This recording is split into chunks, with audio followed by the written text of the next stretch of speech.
According to this Queensland Government website, manufacturing in Queensland contributes more than $20 billion a year to the Queensland economy and provides jobs for around 180,000 people. These numbers do sound pretty good, but my concern is that they're actually telling us most manufacturing businesses in Queensland are not making any money.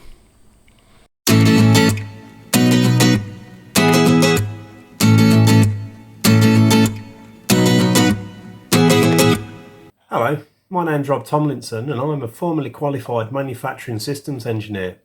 I figure out how to make value-adding processes more efficient and more productive. I was talking to one of my clients recently about how efficient they were and how productive they were, and they asked me how they compared to other organisations. I referred the client to their OEE scores because they're really quite good and they do measure them religiously. The client asked again though, citing how much effort they'd made to make sure that their labour times were absolutely accurate, and he knows that other people haven't gone to this sort of effort.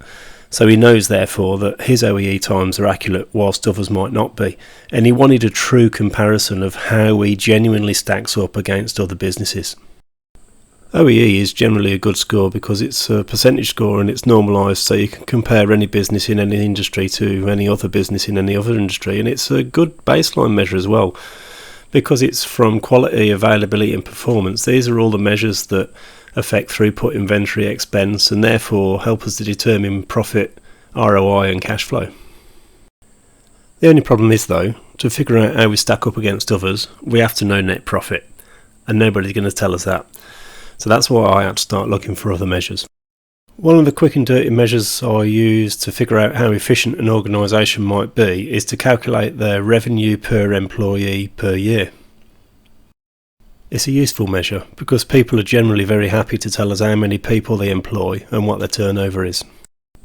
So using the numbers that were kindly provided by the Queensland Government, if we take our $20 billion a year and divide that by the 180,000 people employed in manufacturing in Queensland, we get revenue per person per year of $111,111.11. Well, if that's what we're earning per person, we need to figure out what we're going to be paying them. And if we look at the ABS website, the average weekly earnings in Australia are $1,838.10. So if we get the trusty calculator back and multiply our average weekly earnings by the number of weeks in a year, we can figure out how much we're going to have to pay somebody out of that $111,000, and it's $95.5 grand. Now this is where you can probably see why I think there's a problem. If we're paying someone 95 grand and we're only earning $111,000 for that person's effort on average, that means we've got 15.5 grand left to buy materials, pay for overheads, taxes and everything else, and hopefully after all of that there's some money left over for profit. I can't see it. There's got to be some error in there somewhere. Whilst the average weekly earnings are accurate from the ABS, I think the revenue number from the government must be low. So on our little scale we'll just pop a little marker here because that's where Queensland thinks the average manufacturer sits. So at the top end of the efficiency scale I'm going to have to put Toyota, the kings of lean. Finding information on their operations was a little bit more difficult, but I did find information saying that they generated about $233 billion in revenue from vehicle sales last year, and they have about 375,000 people on their payroll, so that puts them in the order of about $620,000 per person per year of revenue.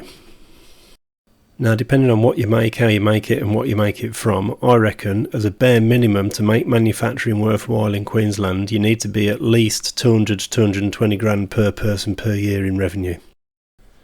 Now this is where it gets a little bit scary for me, because if you need to do a minimum of 220 grand a year and the government thinks on average we're doing 110, then half the businesses in Queensland in theory aren't making any money.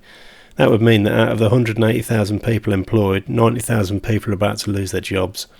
I don't think we're going to see mass layoffs, redundancies. I don't think we're going to see administrations and liquidations. So there must be an error in that top level revenue number. So where does my client sit on that scale? Well, they're firmly above the 350 mark, and most of my clients sit in the 350 to 550 range, and a lot of them are striving for Toyota-like performance. Be interesting to hear where you sit on the scale and what your net profits would look like if you could bump yourself up in the efficiency stakes a bit. If you want to find out what I do and how I do it, make sure you click the thumb and ding the dong so you get notifications when I release more insights into how a manufacturing systems engineer works to achieve these goals. You never know, you might just learn a few things and give your profits a healthy boost.